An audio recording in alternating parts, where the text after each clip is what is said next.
విద్యార్థి యువతలో మానసిక స్థైర్యాన్ని నింపేందుకు రత్నగిరి ఫౌండేషన్ ఆధ్వర్యంలో కొల్లాపూర్ మినీ స్టేడియం నందు నియోజకవర్గ స్థాయిలో భారీ ఎత్తున నిర్వహించిన ప్రేరణ సదస్సుకు హాజరై విద్యార్థులకు సందేశాన్నిచ్చిన నాగర్ కర్నూల్ తెలంగాణ రాష్ట్ర టూరిజం, ఎక్సైజ్, సాంస్కృతిక మరియు పురావస్తు శాఖ మంత్రులు శ్రీ జూపల్లి కృష్ణారావు. పరీక్ష ఫెయిల్ అయితే సూసైడా, మార్కులు తక్కువ వస్తే దిగులు పడవా, ప్రేమించిన అమ్మాయి పెళ్లి చేసుకోకపోతే ఆత్మహత్యలా? అర్థమవుతుందా? అందుకే మనకు ఆలోచన శక్తిని ఇచ్చింది కాబట్టి దాన్ని ఉపయోగించుకోవాలి. నిత్యం కూడా మనకు ఉన్నటువంటి దానిలో సమయంలో ప్రణాళిక చేసుకోవాలి. చదవాలి, నేర్చుకోవాలి, చదివించాలి. ఈ రోజున గ్రామీణ వాతావరణంలో చాలా కుటుంబాలు ఇలా ఇన్ని చేస్తా ఉన్నాం. వాళ్ళ తాత ముత్తాతలు కష్టపడ్డారు, తల్లిదండ్రులు కష్టపడ్డారు, వీళ్ళు కష్టపడతా ఉన్నారు. దానికి తోడు ప్రభుత్వాలు కూడా ఎన్నో రకాల స్కీమ్ ఇస్తా ఉన్నాయి. పెన్షన్లని, రైతు బంధులని, రైతు భరోసా, రకరకాల కార్యక్రమాలు చేస్తా ఉన్నాయి. ఇన్ని చేసినా కూడా మళ్ళీ వాళ్ళ కుటుంబాలు ఎక్కడ దేశ బొమ్మలు ఉంది. అంటే ఆలోచన లేని, ప్రతిదీ చేసే ముందు, ఒక మాట మాట్లాడే ముందు కానీ, ఒక పని చేసే ముందు కానీ ఎందుకు అనే ప్రశ్న ఉత్పన్నం కావాలి. You question your self. ఎందుకు అని ప్రశ్నించుకోవాలి. ఒకరి కోసం కాదు, మన కోసం ఆలోచన చేయాలి. ఏది కరెక్ట్ ఏది లేదని విచక్షణ ఉండాలి, ఆలోచన చేయాలి.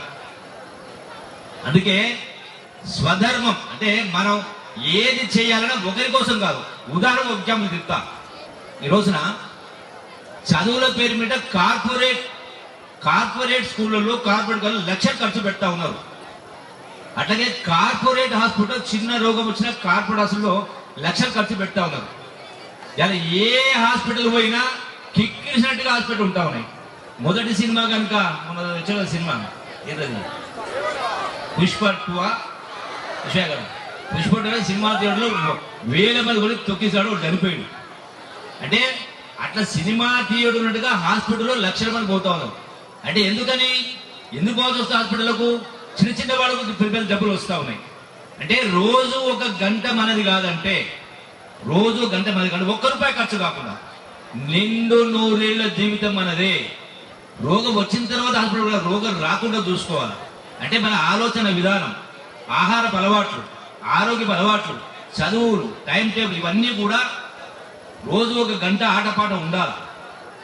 ఇవన్నీ కూడా ప్రణాళిక ప్రకారం చేసుకున్నప్పుడే మనం అనుకున్నది సాధించవచ్చు. Nothing is impossible in this world for a willing mind. నేను ఫలానా కావాలనుకుంటే కావచ్చు. ఇప్పుడు సమయం లేదు కానీ ఎగ్జాంపుల్ చెప్తుంటే, ఇప్పుడే మా జీవితం కూడా మేము ఆకాశం చూడి పడలే, మంత్రాలు చదిగా రాతాయా? ఇక్కడ దాకా వచ్చి ఈ వేదిక పైన కష్టపైన ఇక్కడ మాట్లాడతామంటే ఎక్కడ కూడా ఏ విషయంలో కూడా రాజీ పడలేదు. ప్రశ్నించే తత్వంతో ఇక్కడ దాకా ఎదిగినాము.